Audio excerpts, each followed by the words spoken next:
Hi everyone, welcome to this video looking at the paper 1 reading exam GCSE. All the questions we're going to be looking at will be based on Normal People, book by Sally Rooney. It's also a TV show available on iPlayer. Okay, so we're going to go through each question with an example from Normal People and tell you how to get that grade 4, 5, 6. So this is what a paper 1 reading exam will look like in November or June, depending when you're doing it. You've got 5 questions. Question 1 is a bullet point question, so list 5 things, and you just need to find the information. You get an impressions question. You get 2 language analysis or writers analysis, authors analysis questions, and then you get an evaluation question 5, where you have to agree with a statement. Questions 1 and 5 always remain in the same place. Questions 2, 3 and 4 can move around a bit.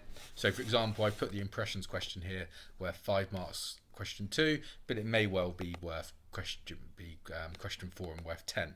So but we do know it will be in the exam, but doesn't really matter where it is. Okay, so here are the rough timings. If you don't have extra time, if you have the hour, these are the rough timings. 5 mark question, 4 to 7 minutes, and then the bigger questions 13 to 15 minutes.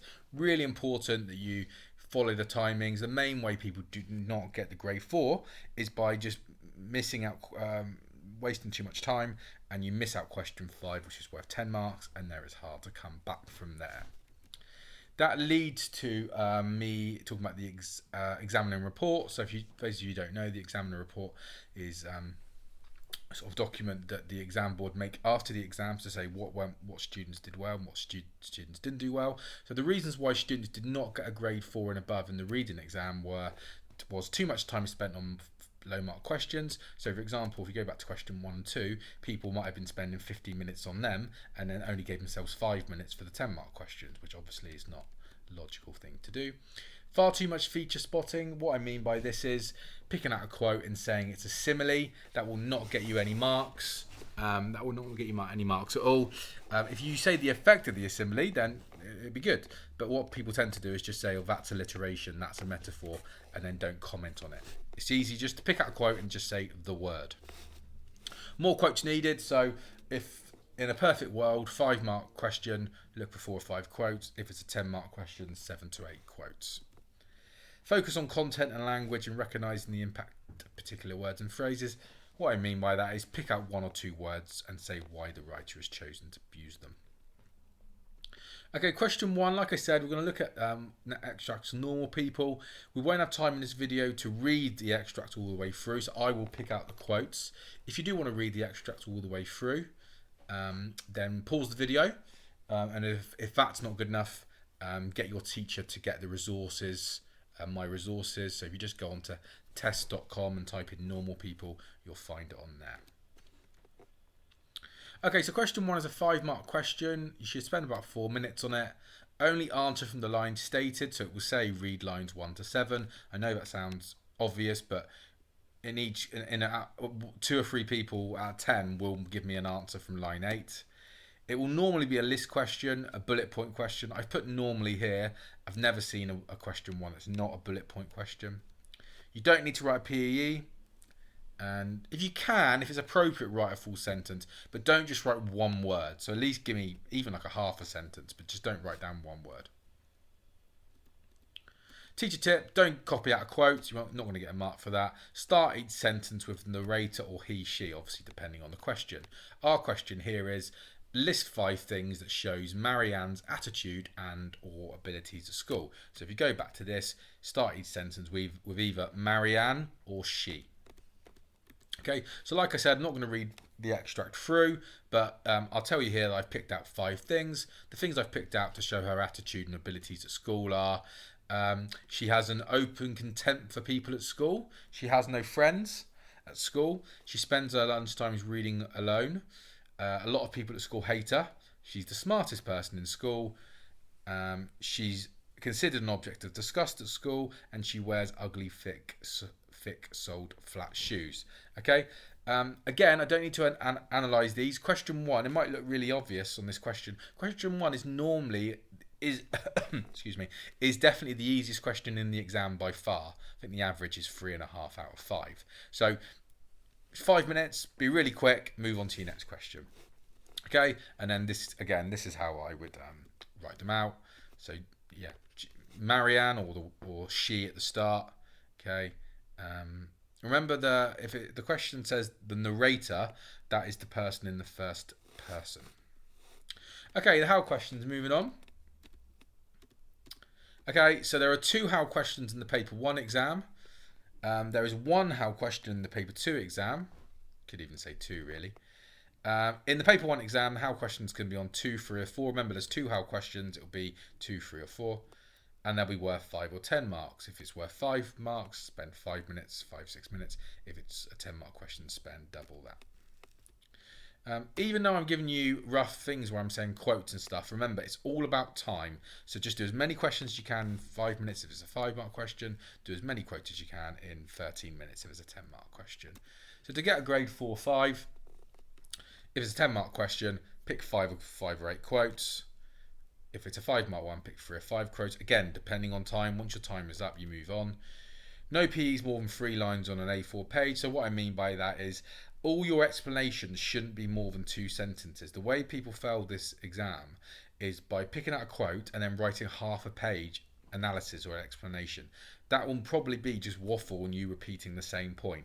Pick a quote and then in 1 sentence why it's been used. It's much more important to do a lot of quotes, to write a little about a lot of quotes, as that's much better than writing a lot about a small amount of quotes. Explain how your quote links to the exam question. So for example, the question was, how does the writer make it tense and exciting? Pick a quote and say why it makes it tense and exciting. Don't mention similes, alliteration. That's what I said earlier about feature spotting. You get no marks at all for going, that is a simile, that's alliteration. So comments from November exam is, we've just done this, so I'm not going to go again. But this is a direct quote from the examiner. Plenty of quotes gives a student high marks. Okay, so again, these are 2 examples by 2 different students. Okay, it's a 5-mark question. I would say both of these people were actually quite similar in terms of English ability. However, the person on the right had much better exam technique, and she knew that if I put lots of quotes in, I'm going to get a mark, loads of marks. Person on the left, he just put 1 quote in, so he was lucky to get 1 mark. Person on the right, 5 marks, so she's given 5 quotes, so she's got 5 marks. Remember, put lots of quotes in. Sometimes you don't even have to explain the quote. If it's a really obvious quote, just put it in there and link it to the question.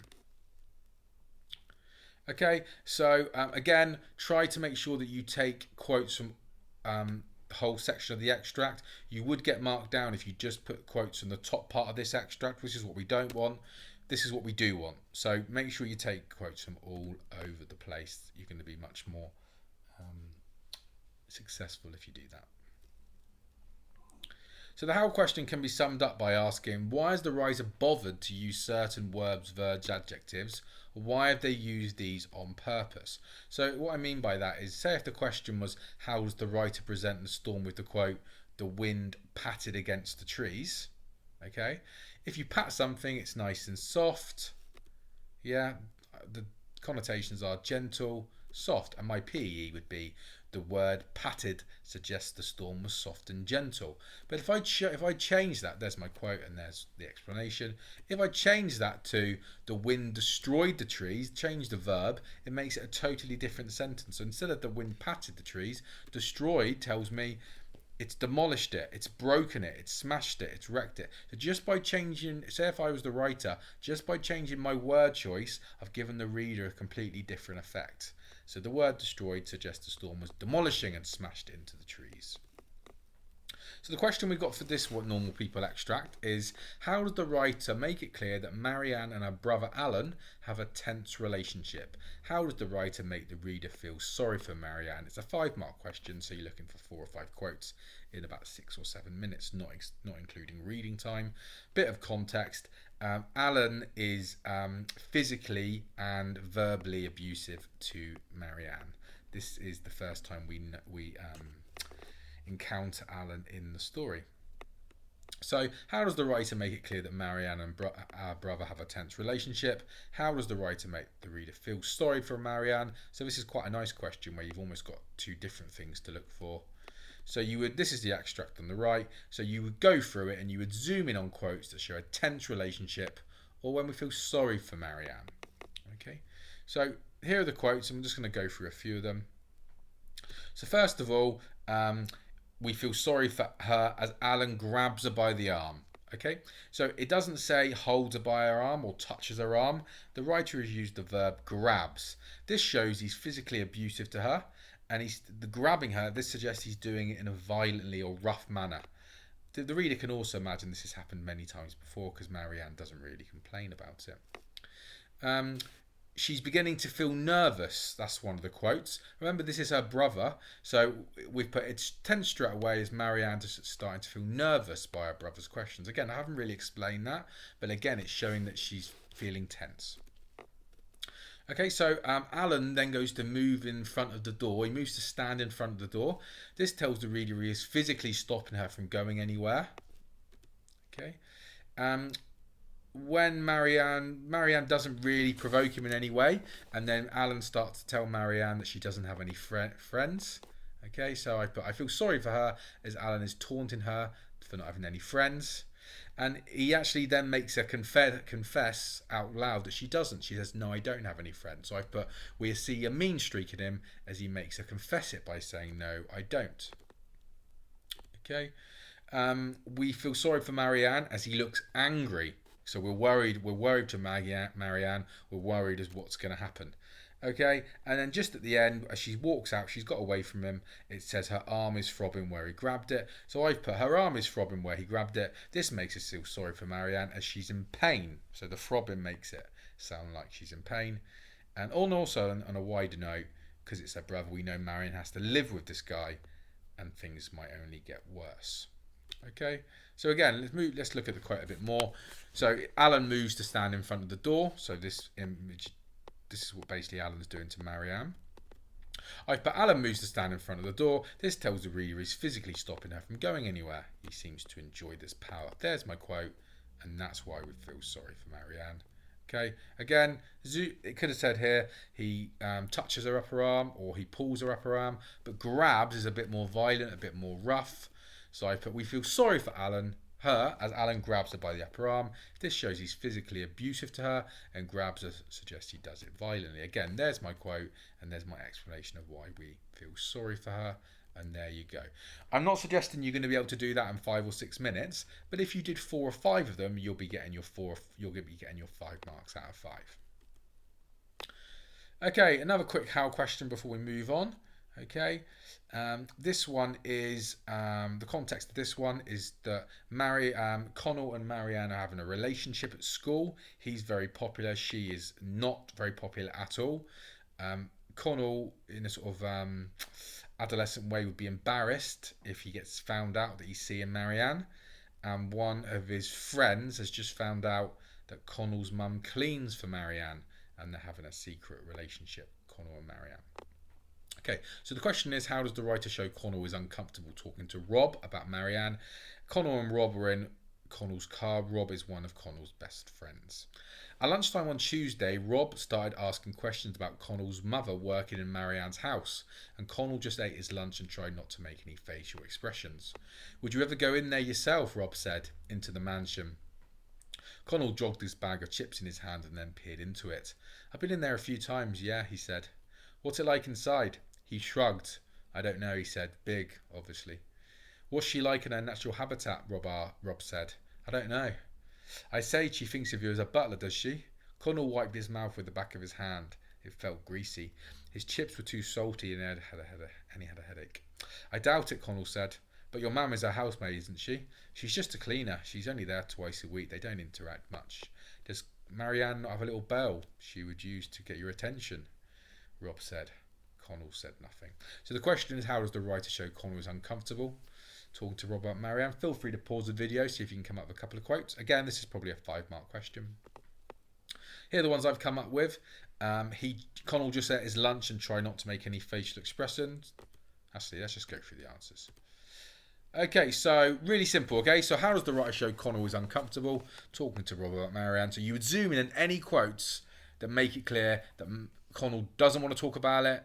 He's feeling bad about talking about it. He's feeling guilty. He's feeling nervous. Okay. So I've put, when Rob brings up the subject of Marianne, he gets a headache. Okay. There you go. Yep. So as soon as the topic comes up, he doesn't have a headache. As soon as Rob mentions Marianne, Connell gets a headache. So my PE is, when Rob brings up the subject of Marianne, he gets a headache. This shows the idea of his worlds of his friends and Marianne colliding brings out a physical reaction in him. You wouldn't even have to go that deep. You could just say the idea of Rob bringing up Marianne brings Connell physical pain. Notice how I've just done a one-word quote. I haven't written out a massive quote. Headache is the only part of the quote I need, so that's the one I'm going to talk about. So there's my quote, and that's why it makes Connell uncomfortable. Okay, I've only done one. Let's do one more, top of my head. Okay, so you even could say here, Connell says I don't know twice, so I put it there in green. So you could put, another quote that shows Connell's uncomfortable is the repetition of I don't know twice. This suggests he does not want to elaborate on the subject and he just wants Rob to talk about something else. Yeah, okay, again, you could even argue if Connell said nothing. You could even say towards the end of the extract, Connell is so uncomfortable, he's not even responding to one of his best friends. There you go. Okay, so impressions question. Okay, so we've done two of the four. Impressions question. Okay, there will be one impressions question in the exam. You'll definitely get an impressions question. It will be on 2, 3 or 4, so it'll be worth 5 or 10 marks. 5 marks, spend about 6 or 7 minutes on it. 10 marks, spend 13 or 15 minutes, and just do as many quotes in that time as you can. Question we're going to be looking at, I'll just explain that, don't worry about that. Okay, so again, why do we want a lot of quotes? Same as the how question. We want a lot of quotes because it gets you the marks. So this person on the left, 1 quote, they got 1 out of 5. Person on the right did 6 quotes. They got 5 out of 5. Same if it's a 10-mark question. If you only did 2 quotes, you're lucky to get a 2 out of 10. If you did 5 or 6 quotes, 5 or 6 out of 10. On a 10-mark question to get a grade 4, you need about 4 out of 10. So if you're getting 1 out of 10, 2 out of 10, that isn't good enough to get a grade 4. Okay, so impressions means the kind of view you might have of a place, a person, when you read what is said about them. So for example, you might say someone is happy, brave, scared, so on.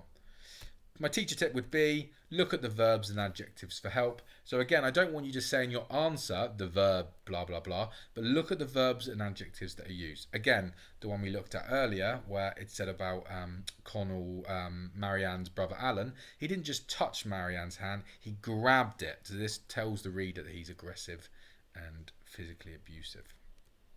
Another tip would be, if the quote is obvious, there is no need to explain it. Just write it down and move on. So say, for example, the question was, what impression do we get of the boy? And it literally says in the text, he is selfish. You don't need to zoom in and do a PE on that. You can literally just say, one impression I get of the boy is that he's selfish.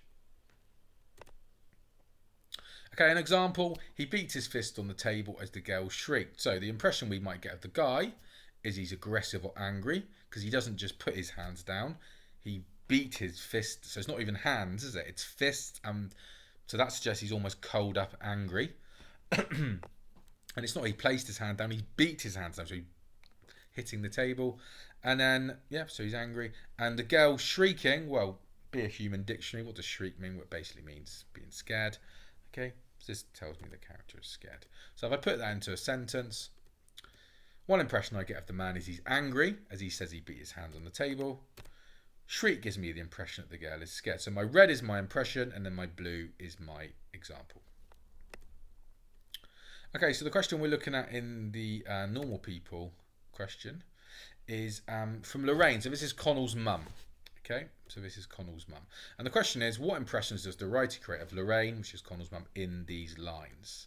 Okay, like I said, there's one impressions question in the exam. Okay, so another example would be, at one point Marianne is described as losing her temper and she snapped back. So I've put, I think Marianne can be angry. Okay, because those quotes tell me that if you lose your temper, you might say someone's angry. And the word, again, look at the words used. It didn't say replied. It doesn't say talked back. Snapped, almost like a crocodile, like quick.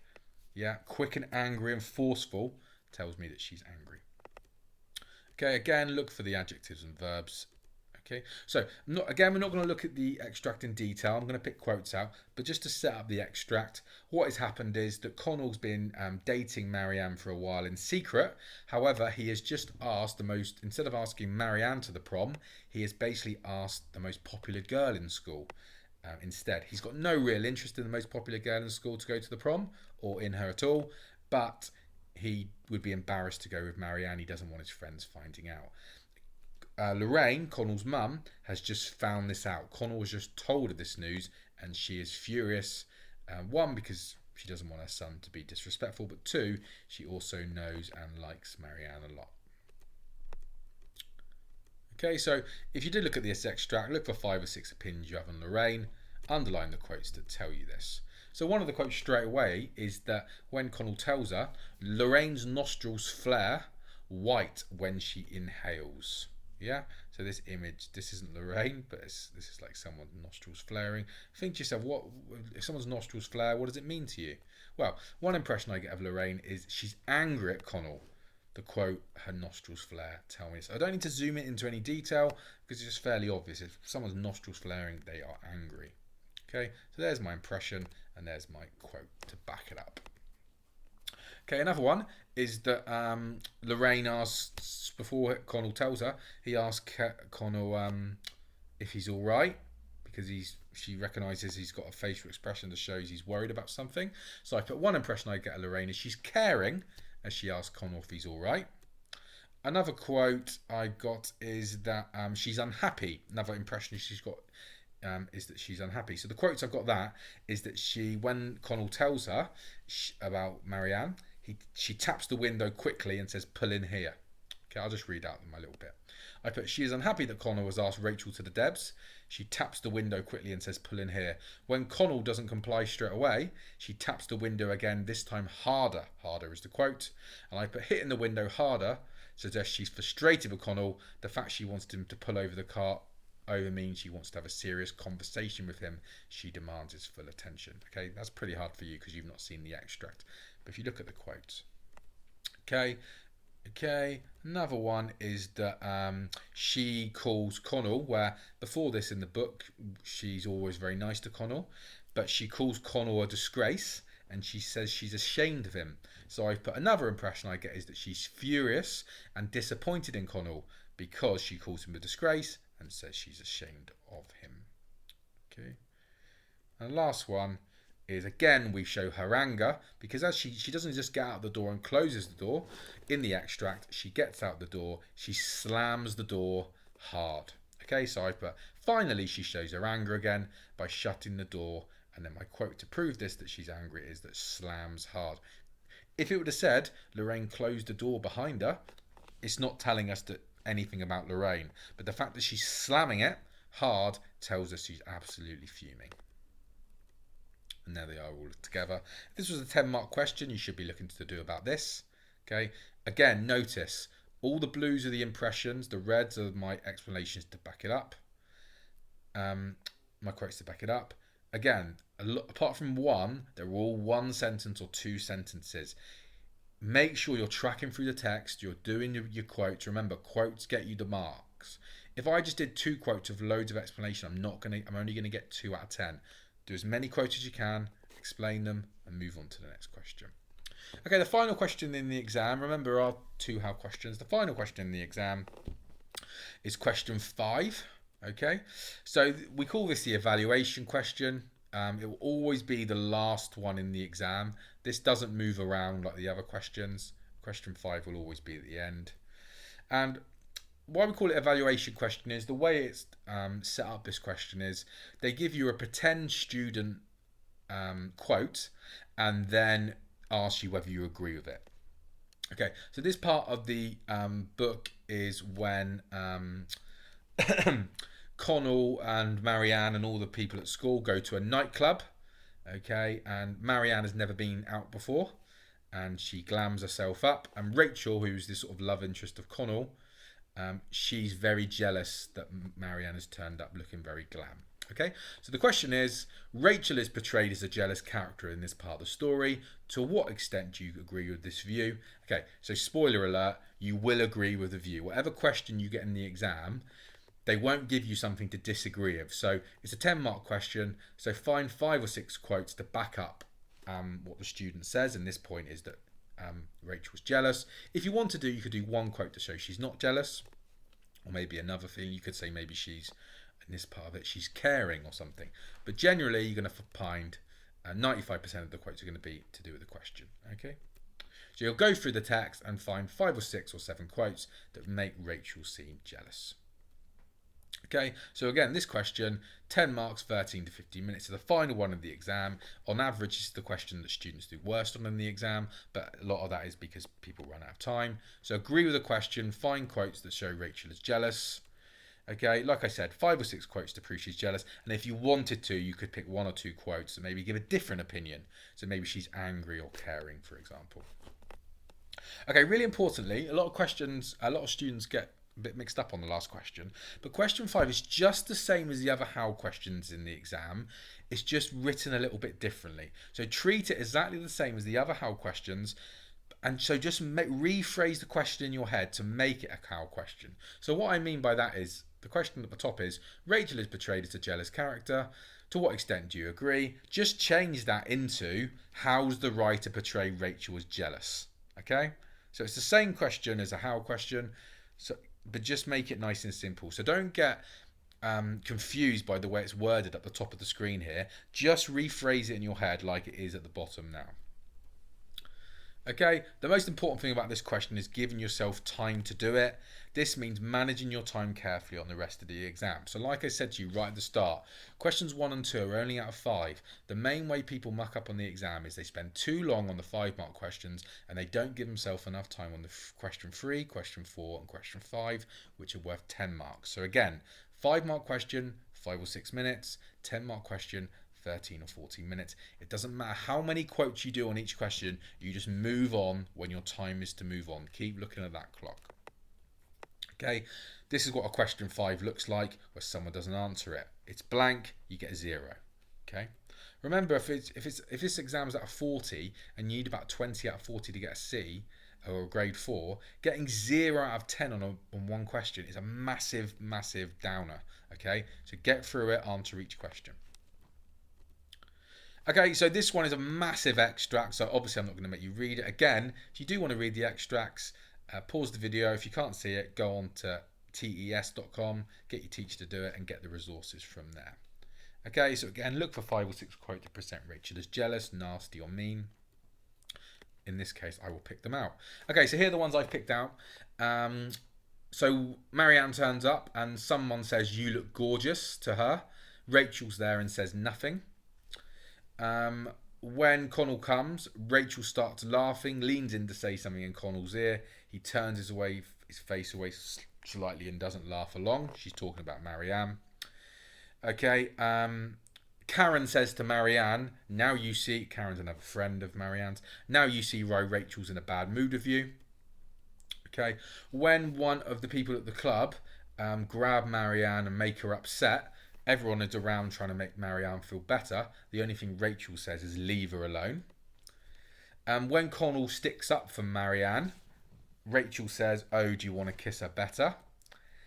And then when Connell sticks up for Marianne again, instead of Rachel standing there and helping Marianne, the book says, Rachel just tosses her head and walks back inside the club. The door falls shut heavily on its hinges.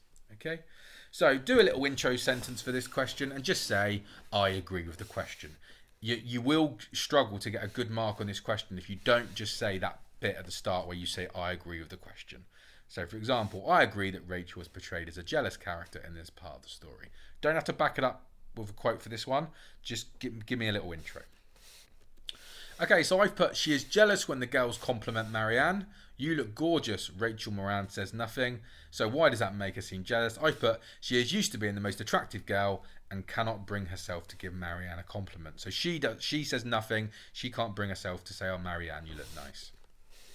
There's my quote, and there's my reasoning for why it shows Rachel is jealous.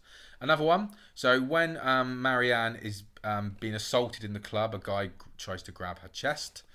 Everyone's being nice, trying to be nice and make her feel better, and Rachel just shouts out, "Leave her."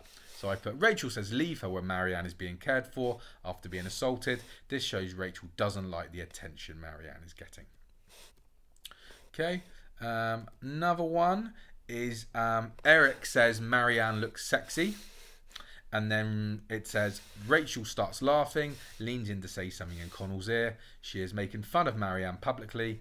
Connell turns his face away slightly and doesn't laugh along. This tells the reader he doesn't agree or want to listen to Rachel's jealousy.